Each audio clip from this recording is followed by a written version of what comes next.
एक छोटा सा ट्रिक समझ लो।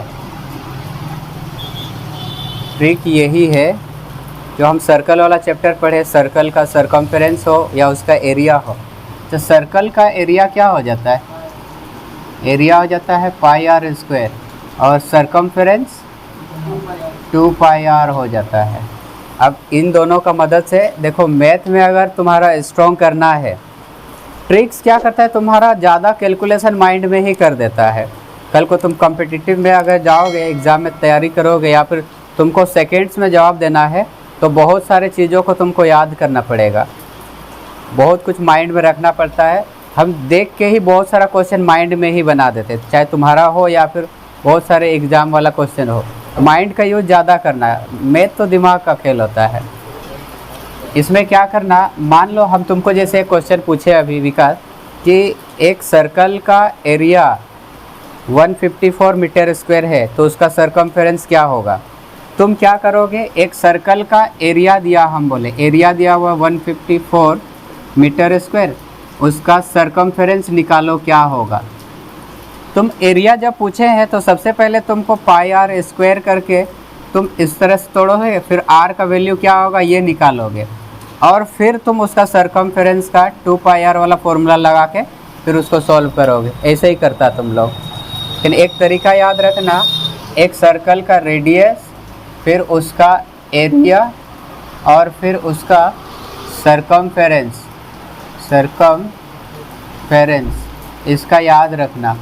अगर सर्कल का रेडियस r है तो सॉल्व करेंगे जब हम इसको, तो r है तो पाई आर स्क्वायर क्या हो जाएगा, पाई की जगह 22/7, r को 2 बार, तो कितना हो जाएगा 22 और 7 को गुना किए तो, अगर रेडियस 7 है तो ये हो जाएगा 154, और इसका सरकमफेरेंस क्या हो जाएगा 2 पाई, और रेडियस 7 था, कितना हो जाएगा। तो बिल्कुल रट देना है माइंड में। अगर रेडियस अगर 7 है तो उसका एरिया 154 होगा और सरकमफेरेंस 44 होगा। हम तुमको बोले थे एक सर्कल का एरिया 154 है, इसका मतलब उसका सरकमफेरेंस कितना हो जाएगा, सरकमफेरेंस 44 हो जाएगा। तो ये याद रखना, तुम्हारा एग्ज़ाम में अगर पूछेगा, जैसे एरिया रिलेटेड टू सर्कल वाला है ना, θ/360 डिग्री वैसा वाला, तुमको अगर वहाँ एरिया दिया हुआ है, रेडियस 7 हो जाएगा।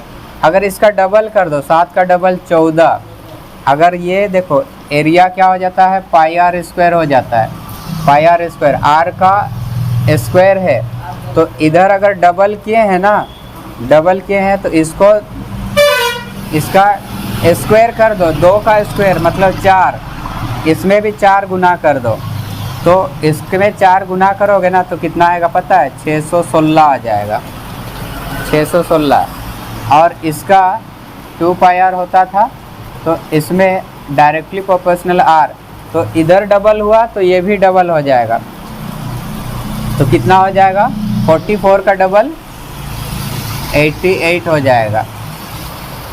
अगर यहाँ 7 14 7 या 21 है तो ये 154, ये 616, तो ये हो जाएगा 1386, 1386 याद रखना बोलना। इधर अगर 3 गुना किए हैं, यहाँ 3 गुना, 7 में 3 गुना किए हैं तो इतना आया है, तो इसमें भी 3 गुना कर दो, इसमें 3 गुना करोगे तो कितना आएगा, इसमें 3 गुना करो, 3 चौके 12 का 2 हासिल, 3 चौके 12 और 13। ये डिब्बा याद रखना, मैथ में तुम्हारा काम आएगा बहुत हद तक आगे।